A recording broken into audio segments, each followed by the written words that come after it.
Muhammad Mwanga Kifumbi Hajat Lwirika ate ne honorable n'abagabe kuve Kasanda ngabe mumanyi nze mwana wa Kabaka omukulu okubeera mwana wa Kabaka omukulu kitegeeza nti abantu ba Kabaka bonna nina okubakumaakuma n'okubaaniriza. Nina akakwakulizo kamu gwessirabayo yatawa Kabaka kitiibwa oba atamumanyi nti Kabaka ye kitaffe era olwokuba Kabaka ye kitaffe kyekinfuula omwana w'omukulu. Mu kkowe eryo nnyaniriza abantu ab'enjawulo, bannabyabufuzi ab'enjawulo, abalina endowooza ez'enjawulo, abantu abasoma eddiini ez'enjawulo, abantu ab'amawanga ag'enjawulo. Waaba obeera omwana omukulu gw'obuulira kitaawo ebifa mu maka. Awo nno mu kkowe eryo nasanyuse nnyo okwaniriza Honorable Robert Kyagulanyi Ssentamu yazze n'akulembera oludda olwabula gavumenti Honorable Mathias Mpuuga naye emirimu gy'eggwanga tetwala. Kale si bunsanyusa okulaba kankusabe okuze ku bantu bano bego n'ebyo nabagamba nange naddamu n'enjogera mpozi. Waawo si bulwe bali kukyaza olwaleero twakyaddeko embuga era tuwayiza muno ekitiibwa Katikiro okumala akaseera. Tuwayiza ku nsonga nyingi nnyo ez'enjawulo ezinyuma n'ezennyamiza.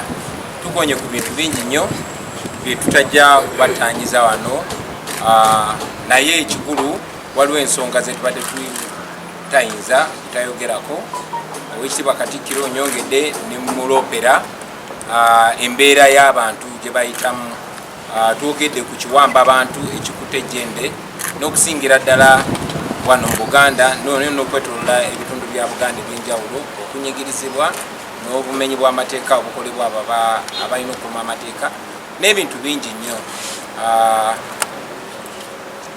Tusuubira nti gye bujja, of course tusabye Katikiro eddoboozi wakati mu mwebaza okulisitula eryayanira eddembe ly'abantu.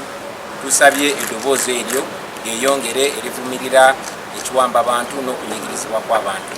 Nga bwe tubagambye twogedde ku nsonga nyingi nnyo ze tutajja kutanya wano, naye okusingira ddala tusanyuse nnyo Owekitiibwa Katikiro okutwaniriza embuga. Ssebo weebale nnyo, weebalire ddala. Nze Katikiro annyaniriza ng'omu ku basajja ba Kabaka naye ate era nga mukodomi we obutafaanana abangi ku mmwe. Ssebo tweyanza nnyo okukyaza. Kale ssebo weebale nnyo. Ensi eno okukula n'eyitimuka n'ekinagisobozesa okutuuka mu ddaala ebayita yaddeyaddeko kyetaaga nga tuwuliziganya nga bannayuganda. Sirowooza nti waliwo ensonga etasobola kwogerwako. Awo nno ffe tulina eddoboozi ng'Obwakabaka erigamba nti bannabyabufuzi ku mitendera gyonna ekisooka basinganemu ekitiibwa, ekyokubiri bawuliziganye, batuule boogere ku bizibu buli omu nga bw'abiraba. Ensi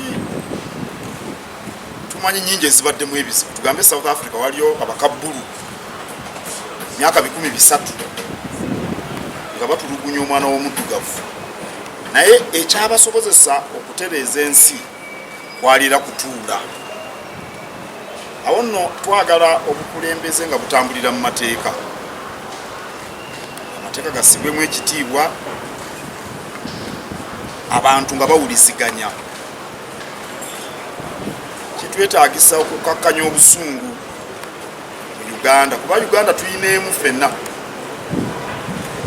Tukakkanya obusungu kitusobozesa okutuula ne twogera ku nsonga enkulu ez'essimba ezikwata ku bantu bonna. Era eyo yejja okubeera ensibuko oba omusingi gw'enkulaakulana mu nsi yaffe.